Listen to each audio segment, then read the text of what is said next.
Hi ಎಲ್ಲರಿಗೂ. ಇವತ್ತು special ಆಗಿರೋ ಸಬ್ಬಕ್ಕಿ ರಸಮಲೈ ಪಾಯಸನ ಮಾಡೋಣ. ವಿಡಿಯೋನ ಕೊನೆ ತನಕ ನೋಡಿ. ಸಬ್ಸ್ಕ್ರೈಬ್ ಮಾಡಿದಿರೋರು ಸಬ್ಸ್ಕ್ರೈಬ್ ಮಾಡಿ. ವಿಡಿಯೋನ ಶುರು ಮಾಡೋಣ. ಸಬ್ಬಕ್ಕಿನ ಒಂದು 3 ರಿಂದ 4 ಗಂಟೆ ನೆನೆಸ್ಕೋಬೇಕು. ಇವಾಗ ನೆನೆಸಿರೋದನ್ನ ನೀರು ತೆಕ್ಕೊಳ್ಬೇಕು.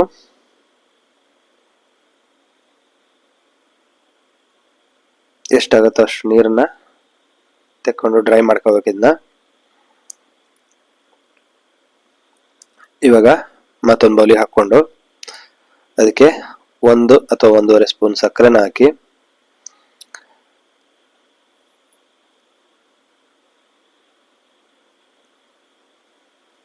ಚೆನ್ನಾಗಿ ಸ್ಮ್ಯಾಶ್ ಮಾಡ್ಕೋಬೇಕು.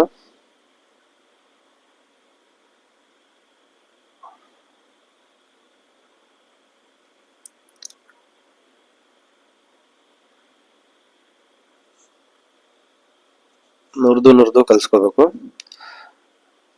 ನುರಿಯಕ್ಕಾಗಿಲ್ಲ ಅಂದ್ರೆ ಒಂದು ಬೌಲ್ ತಗೊಂಡು ಅದ್ರ ಮೇಲೆ ನುರಿಬಹುದು. ಅದಾದ್ಮೇಲೆ ಈ ತರ ಒಂದೊಂದೇ ಉಂಡೆ ಕಟ್ಕೊಳ್ಳೋದು.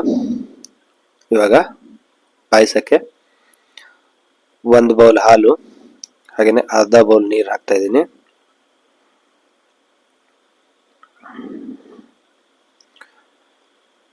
ಸ್ವಲ್ಪ ಕುದೀತಾ ಇದ್ದಂಗೆ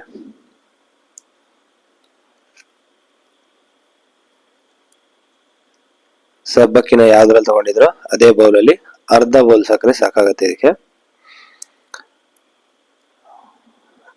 ಸಕ್ಕರೆ ಕರಗಿ ಹಾಲು ಕುದೀತಾ ಇರಲಿ. ಹಾಲು ಕುದೀತಾ ಇದ್ದಾಗೇನೆ ಆಗ್ಲೇ ಮಾಡ್ಕೊಂಡಿರೋ ಉಂಡೆನ ಹಾಕೊಳ್ಳೋಣ. ಇದು ತುಂಬಾ ಚೆನ್ನಾಗತ್ತೆ. ನೆಂಟರು ಬಂದಾಗ ಒಂದ್ಸರಿ ಟ್ರೈ ಮಾಡಿ, ಖುಷಿ ಪಡ್ತಾರೆ.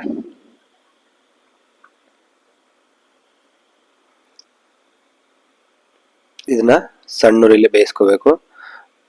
ಅಡಿ ಹಿಡಿದೇ ಇರೋ ತರ ಆವಾಗ ಸ್ವಲ್ಪ ಸೌಟ್ ಹಾಕಿ ಅಲ್ಲಾಡಿಸಿದ್ರೆ ಸಾಕು. ಇವಾಗ ಅದಕ್ಕೆ 1 ಅಥವಾ 2 ಸ್ಪೂನ್ ಬಾದಾಮಿ ಪೌಡರ್ನ ಹಾಕಿ ಅದಕ್ಕೆ ಒಂದು ಸ್ವಲ್ಪ ಹಾಲನ್ನ ಹಾಕಿ ಮಿಕ್ಸ್ ಮಾಡಿ ಪಾಯಸಕ್ಕೆ ಹಾಕೊಳ್ಳೋಣ.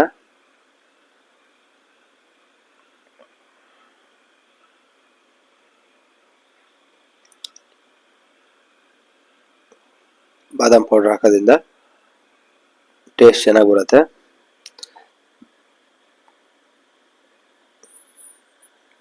ಅದು ಹೆಂಗೆ ಮಾಡಿದ್ರು ಉಂಡೆ ಅಂತೂ ಒಡೆಯಲ್ಲ.